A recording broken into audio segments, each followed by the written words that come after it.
जब साथ देवे के न रहे, जब साथ देवे के न रहे, तो प्यार कहे के कैला हो।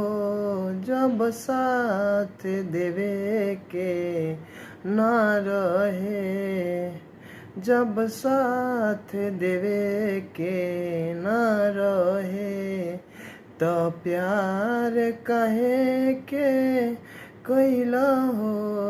पल पल तड़पे दिल आह भरे, पल पल तड़पे दिल आह भरे, तू प्यार कहे के कैला हो। जब साथ देवे के न रहे।